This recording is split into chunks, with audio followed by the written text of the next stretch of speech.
segundo os Coríntios 10, versos 4 e 5, texto muito conhecido nosso. Versos 4 e 5 diz: porque as armas da nossa milícia não são carnais, e sim poderosas em Deus para destruir fortalezas, anulando nossos sofismas e toda a altivez que se levante contra o conhecimento de Deus, e levando cativo todo pensamento à obediência de Cristo.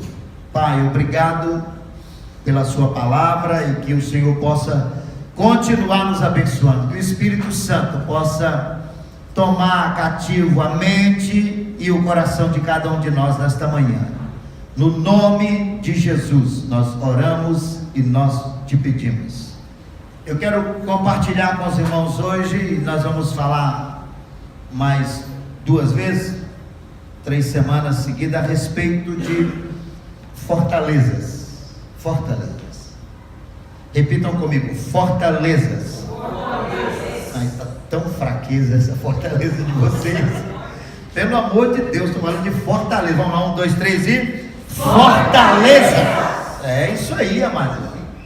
E quando eu falo de fortaleza, estou falando lá daquela do Ceará, não, tá? Todo mundo gosta da fortaleza do Ceará, mas eu quero falar sobre fortalezas do ponto de vista espiritual da questão. Do ponto de vista espiritual da questão.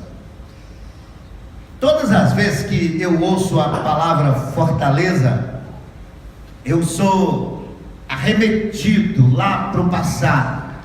Me vem na minha mente aquela ideia das fortalezas antigas, algo tremendamente poderoso, resistente, intransponível, invencível. Em alguns casos haviam fortalezas que eram indestrutíveis. E sempre, amados irmãos, que eu ouço esta palavra, sou levado ao passado para imaginar essas construções, que algumas delas levaram anos para serem construídas, décadas para serem construídas, fortalezas poderosas, sólidas, amados irmãos, que dava a sensação de que das pessoas que estavam, de quem estava do lado de dentro, uma sensação enorme de proteção, e para aqueles que estavam do lado de fora, dava aquela sensação de impotência de não conseguir entrar, de não conseguir transpor e aquilo que eles tinham à sua frente. Fortaleza sempre nos traz essa ideia de algo que é quase intransponível, que não podemos acessar, tamanha é a sua força. E eu estava pensando, quando você pensa a respeito de fortaleza, você tem 2 ideias. Primeiro, quem está do lado de dentro se sente inteiramente protegido. Estou protegido, nada vai entrar por esta porta, nada vai entrar por estas muralhas, porque estou protegido. Mas quem está do lado de fora tem uma outra ideia completamente oposta.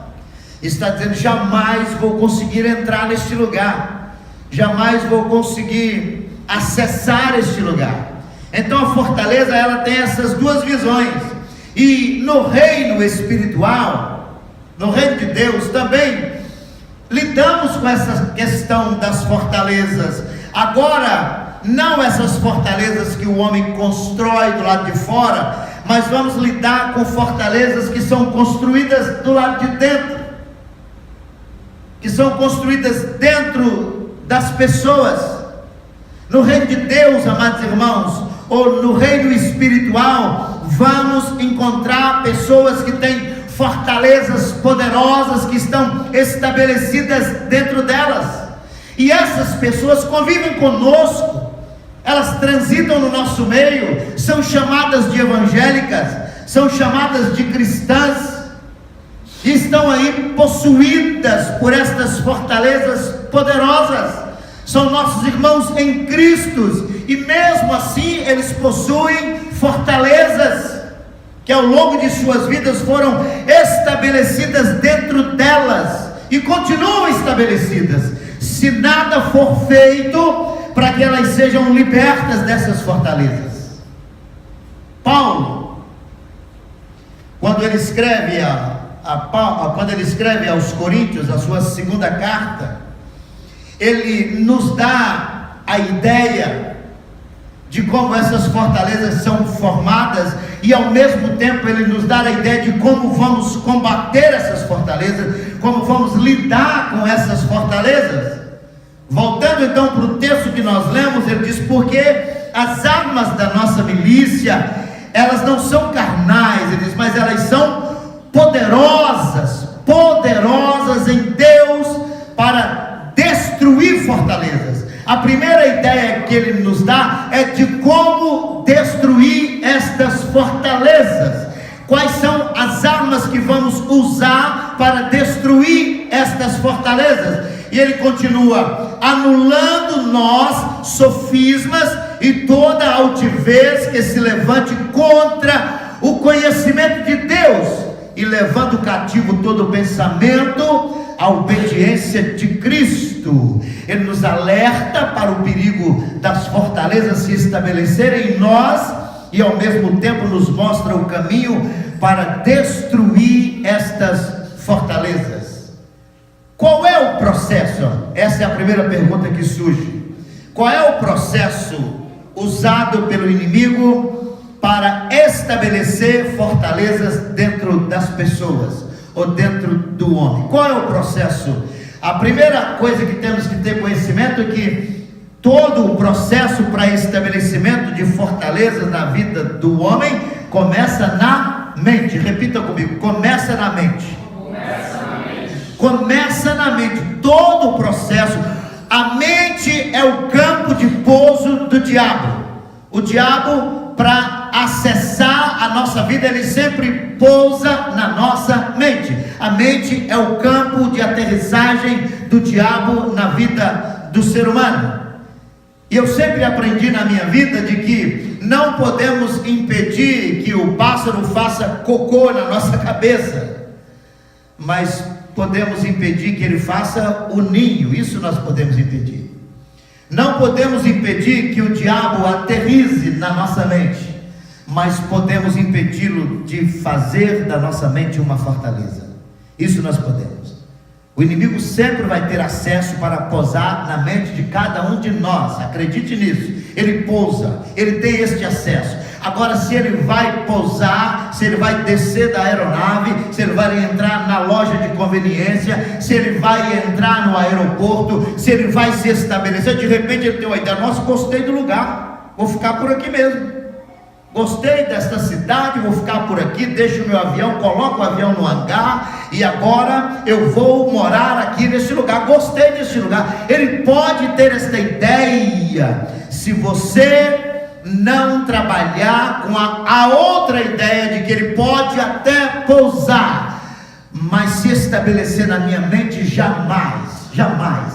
Esta deve ser a nossa visão com respeito a evitarmos que fortalezas sejam estabelecidas dentro de nós. E se não tivermos esta visão, com certeza nenhum de nós estará imune. Nenhum de nós estará completamente protegido desta ação do diabo na nossa vida. Amém? Nenhum de nós.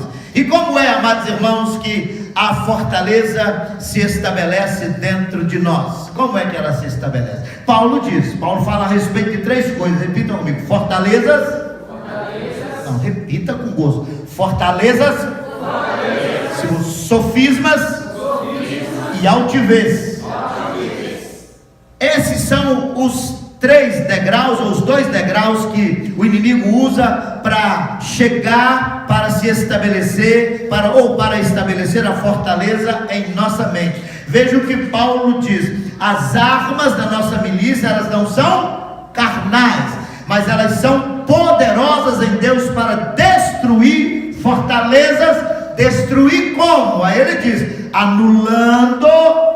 Repita comigo: anulando sofismas e anulando altivez. É isso que ele diz, é desta maneira que vamos destruir as fortalezas. Como é que começa? Primeiro, o que é altivez?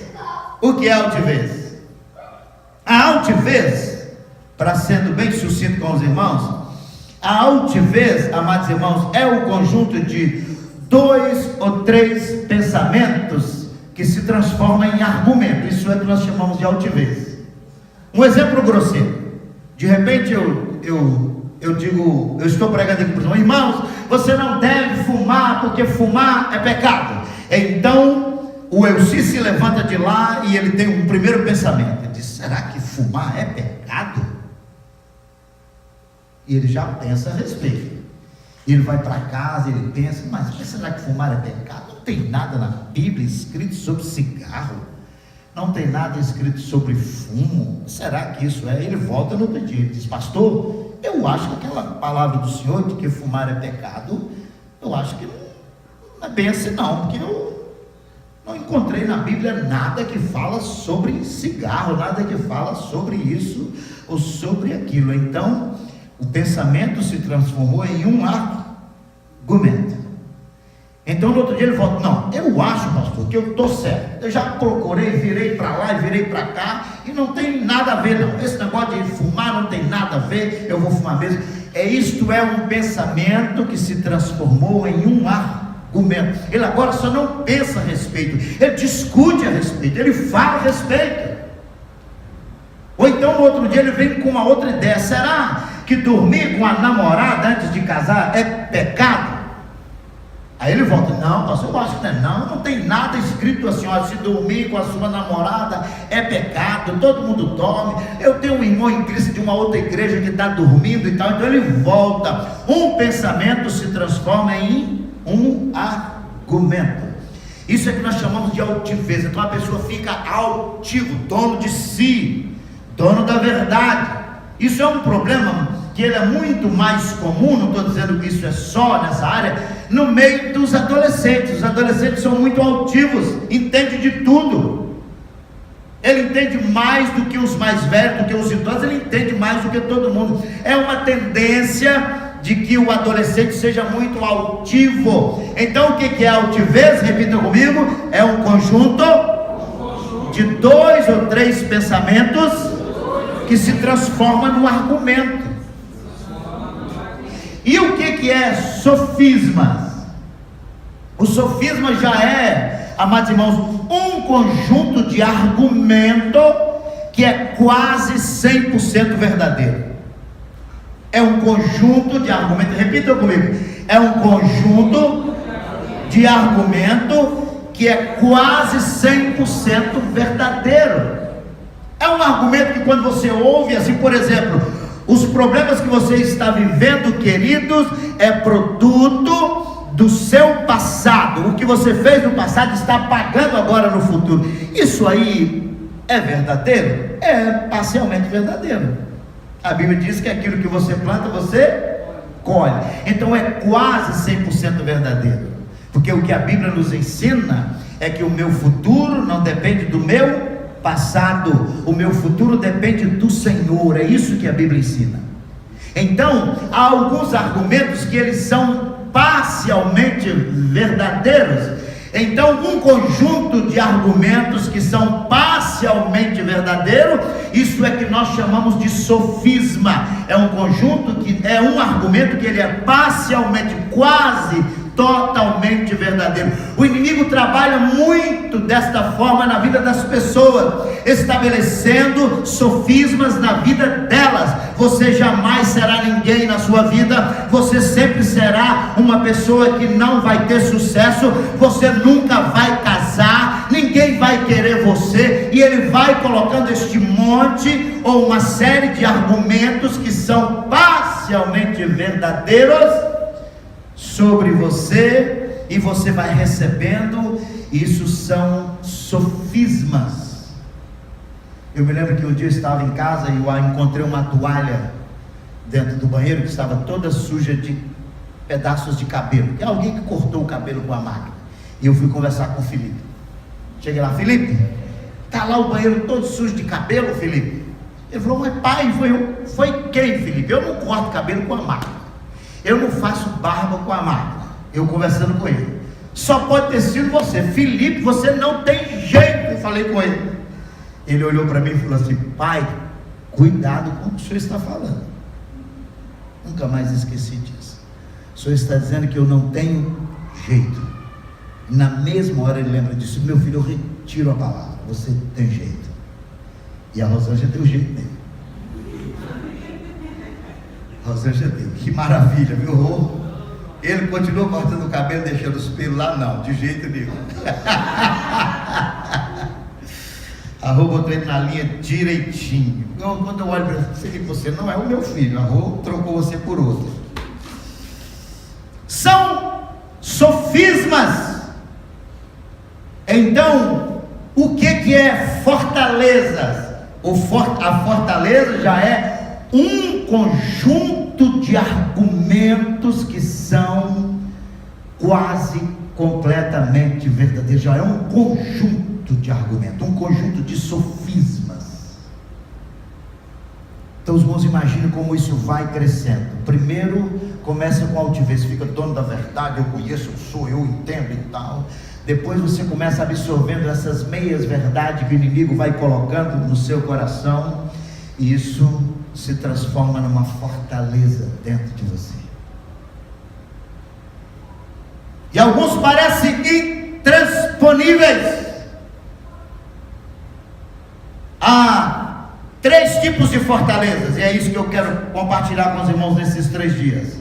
Há 3 tipos de fortalezas que nós temos que estar atentos para elas, bem atentos para elas. Primeiro, repita comigo: fortalezas mentais. Segundo, fortalezas espirituais. E terceiro, fortalezas emocionais. Agora vamos repetir as 3 para ficar bem pegado mesmo aí. Primeiro, fortalezas. Não ficou tão feio. Vamos lá, gente. Fortalezas mentais. Segundo, fortalezas espirituais. E terceiro, fortalezas emocionais. Amados, os irmãos vão perceber como isso, quando a gente aprende a respeito dessas coisas, você começa a vê-las,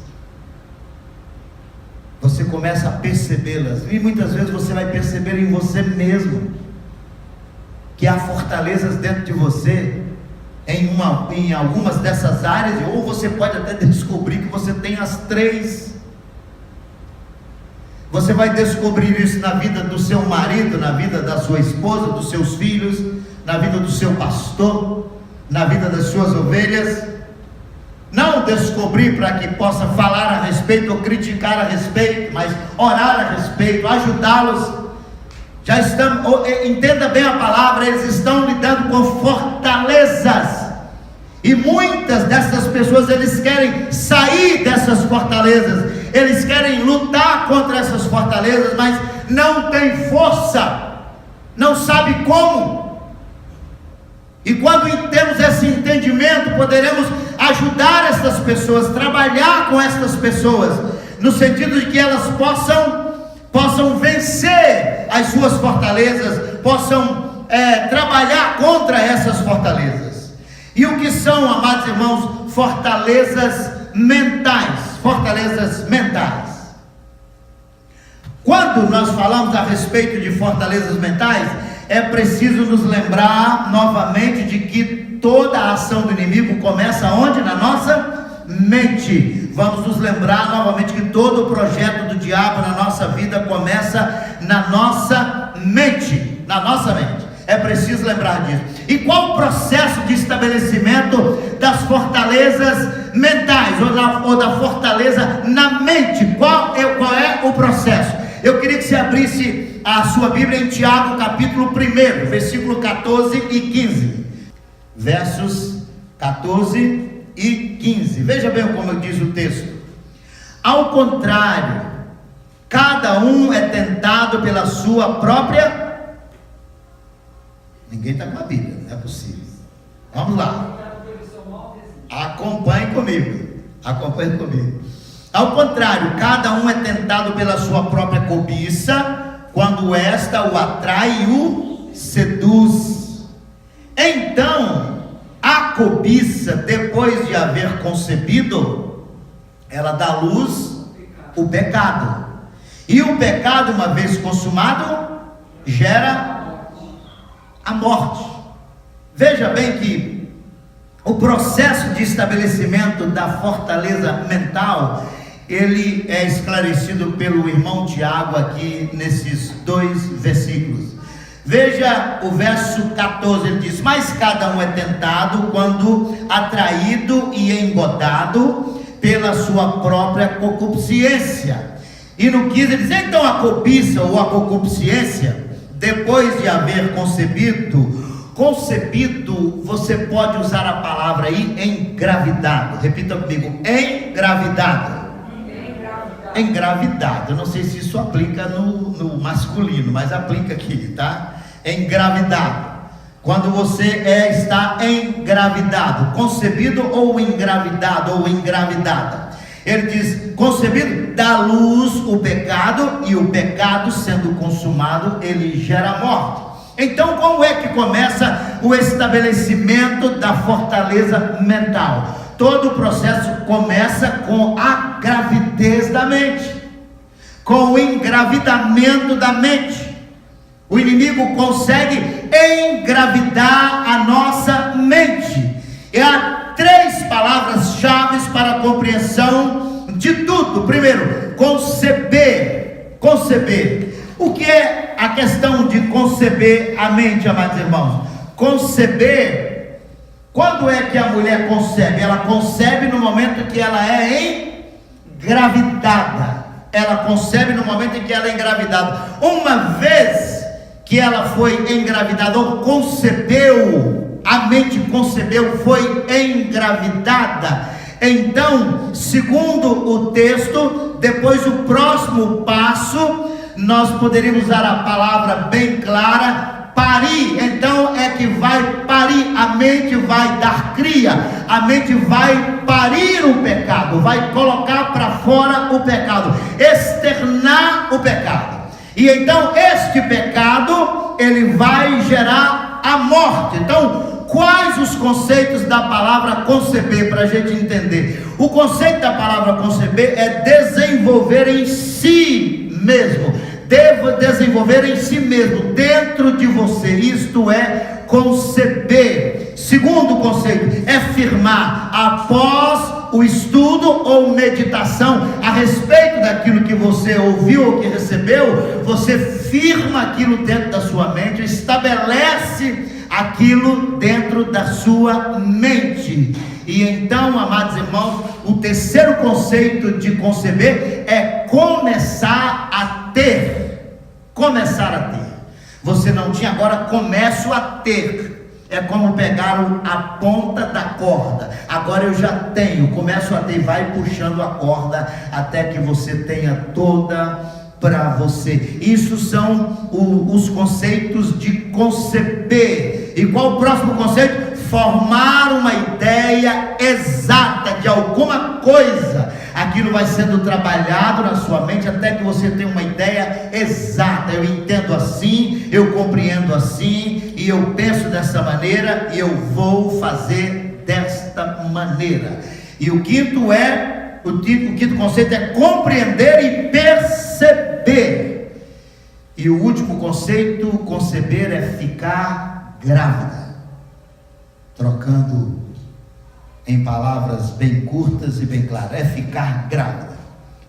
O diabo, quando ele quer estabelecer uma fortaleza mental em nós, ele engravida a nossa mente, solta a semente e faz com que você receba isso e desenvolva dentro de você este germe que ele colocou. O estabelecimento de uma fortaleza na mente humana, amados irmãos, se dá em 3 fases. Eu estou sendo bem vagaroso para que os irmãos entendam. Primeiro, se dá com a cobiça ou a concupiscência, que engravida a mente com aquilo que ela deseja. Você deseja, eu quero dar um exemplo um pouco grosseiro, eu desejo roubar aquele vaso. Quando você deseja, aquilo foi a semente que foi lançado na sua mente. O inimigo lançou a semente para engravidar a sua mente. Quando você recebe esta semente, então a sua mente já foi engravidada.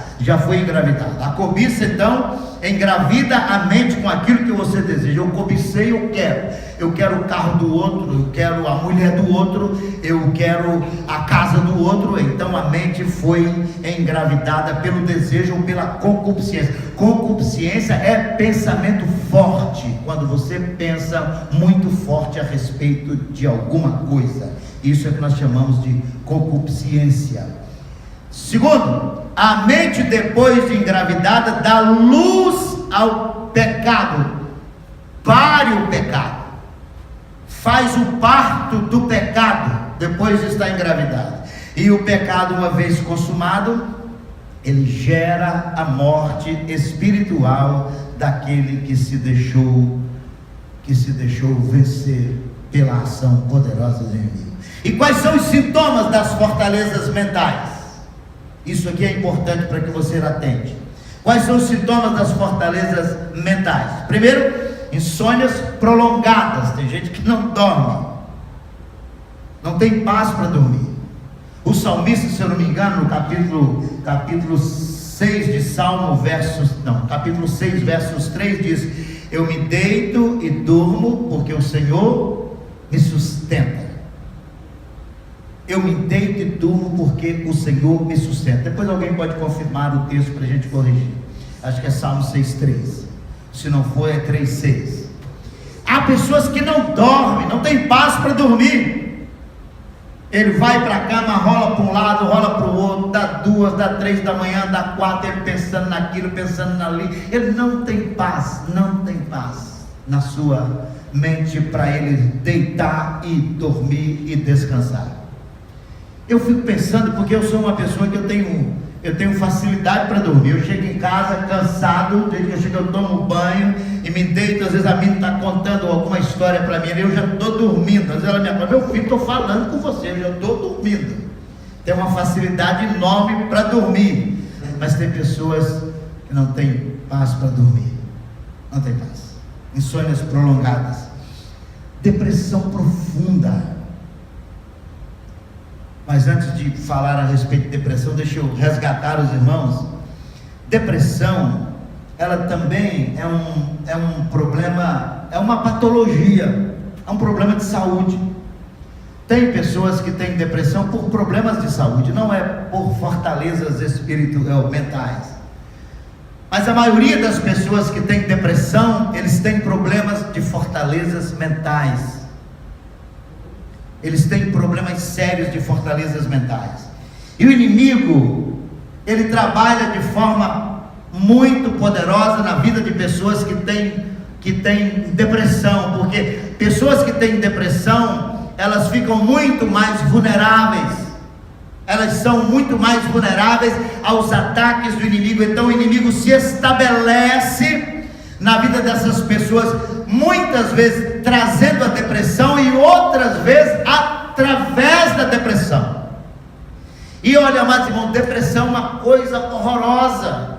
Eu me lembro em alguns casos de pessoas que eu visitei com depressão, que marcaram a minha vida. Eu fiquei com aquilo na mente. Eu fui visitar uma irmã de vocês aqui, irmã nossa em Cristo, e eu fui na casa dela visitá-la, que ela estava desaparecida da igreja. E eu cheguei lá e ela disse: pastor, eu estou com muita depressão. E eu sentei na sala dela e ela conversando comigo, e eu conversando, tentando animá-la. E a certa altura da nossa conversa, ela não olhava nunca para mim, ela ficava assim. Aí a certa altura ela reagiu e ela disse para mim: pastor, o senhor está vendo aqui esse controle na minha mão da televisão? Eu disse: estou. Ela disse: tem 45 minutos que eu estou pensando em mudar de canal e não consegui. Eu disse: eu peguei o controle, antes do senhor chegar eu estava com ele na mão. já está com 40 minutos, 45 minutos que eu estou dizendo, eu vou mudar o canal. E eu não consigo mudar. Não tenho ação para mudar o canal da televisão. A depressão é uma coisa horrorosa. Tira toda a sua ação. Nós tivemos um pastor aqui na nossa área que ele foi acometido de depressão. Ele ficou 6 meses trancado, um pastor muito conhecido nosso aqui. Ficou 6 meses trancado num quarto escuro, não saía daquele quarto para nada. A mulher tinha que levar comida para ele lá dentro, e a gente ia lá para visitá-lo. Ele dizia, não quero receber ninguém, não atendia telefone. 6 meses com depressão. Fortalezas mentais são estabelecidas e traz depressão. Insônias prolongadas, ore a respeito disso. Depressão profunda, ore a respeito disso. O inimigo está estabelecendo, ou já estabeleceu, fortaleza mental nesta pessoa. E a terceira coisa que é sintoma de fortaleza mental, vícios. E todas as vezes que a gente fala de vício, a primeira ideia que vem na nossa mente é fumar, é beber, não é verdade? É o uso de droga. Mas eu quero que os irmãos saibam que essa questão vício, ela tem um lastro muito maior. Vício de beber, vício de fumar, vício de comer, vício de fazer sexo, vício de mentir, vício de exagerar, vício de falar.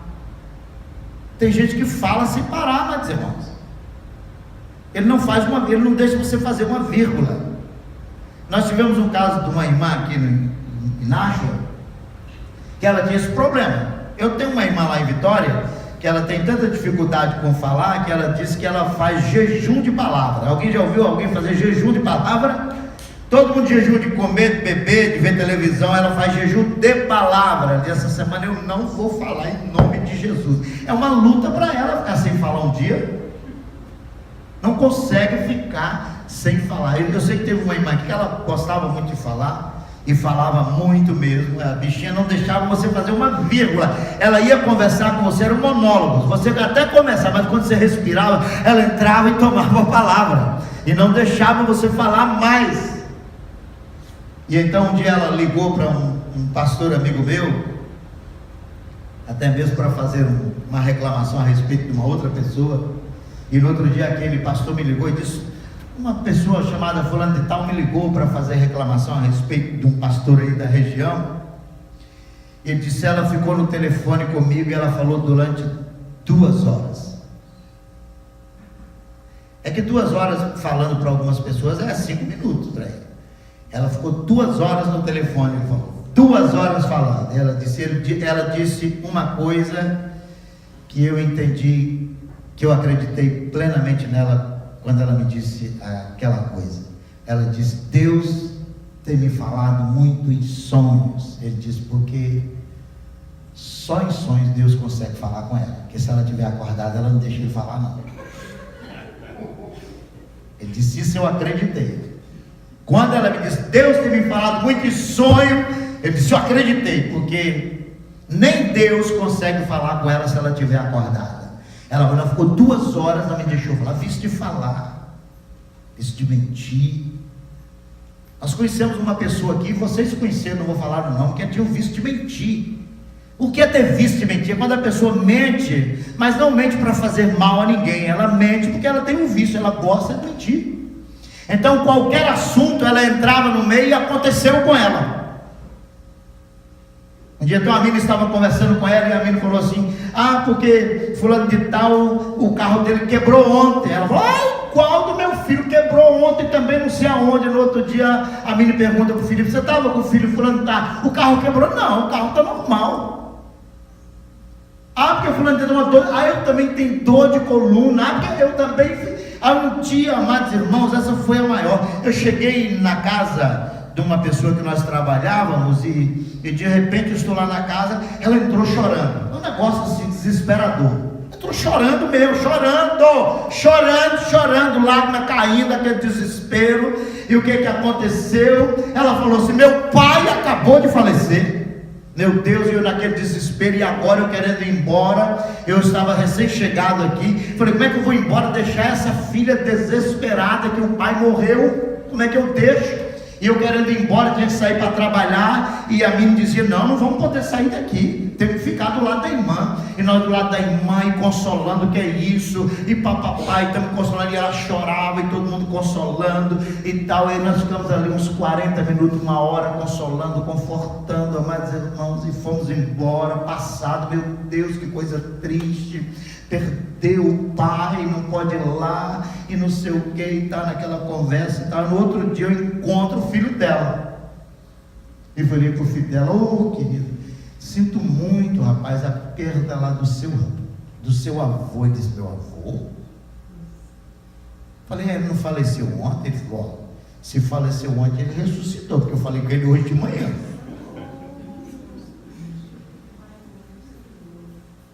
Uns acreditam um negócio desse? Vício de mentir, gosta de mentir. Fortalezas mentais, gosta, quer estar no assunto, quer ter alguma coisa para falar, inventa. Um dia o Felipe confrontou essa pessoa lá, e ela veio reclamar comigo. O Felipe está me faltando com respeito, mas não é, porque era demais. Um dia chegamos lá onde ela trabalhava. Ontem a imigração teve aqui, todo mundo desceu para o basement, escondeu todo mundo aqui no Burger King, que tinha um basement no Burger King, escondeu todo mundo, que a imigração chegamos aqui. Não, nunca teve imigração aqui. Vício de fumar, de beber, de jogar, de mentir, de fazer sexo, vício de exagerar. Tudo isso são vícios, amados irmãos.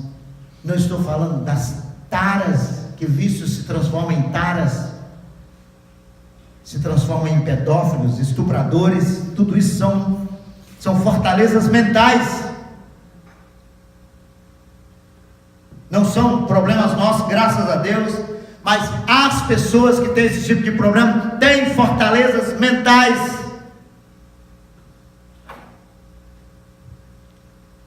E como, amados irmãos, poderemos vencer fortalezas mentais? Como?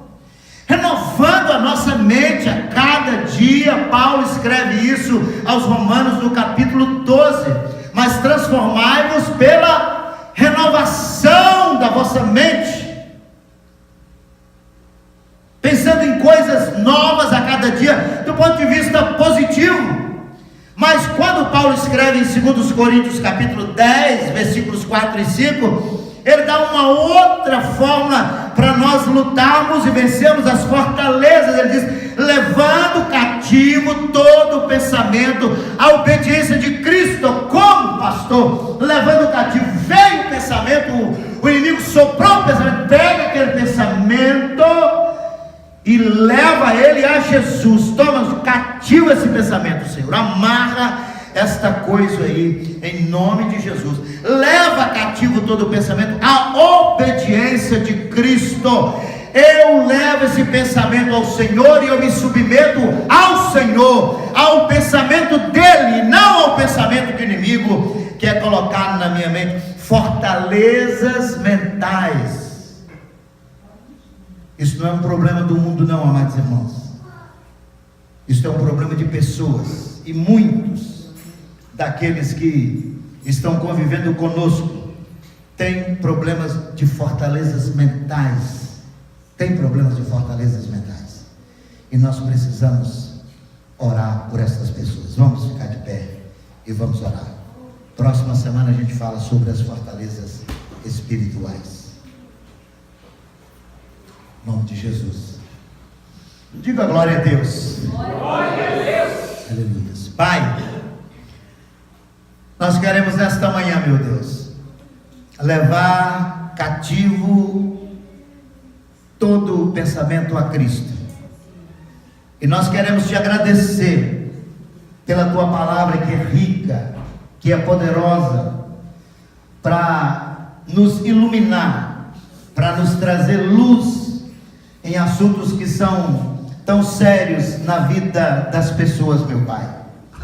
E que ao entendermos aquilo que o Senhor ministra aos nossos corações, possamos entender que o propósito de aprendermos, meu Pai, é o propósito de ter armas para lutar contra estas fortalezas, seja na nossa vida ou seja na vida daqueles que estão próximos de nós, ajudá-los, orar por eles, meu Pai amado, trabalhar em função da vida dele, para que eles possam para que eles se transformem em homens e mulheres livres dessas forças poderosas que os escraviza e que os leva, meu Pai amado, a fazer aquilo que muitas vezes não querem fazer.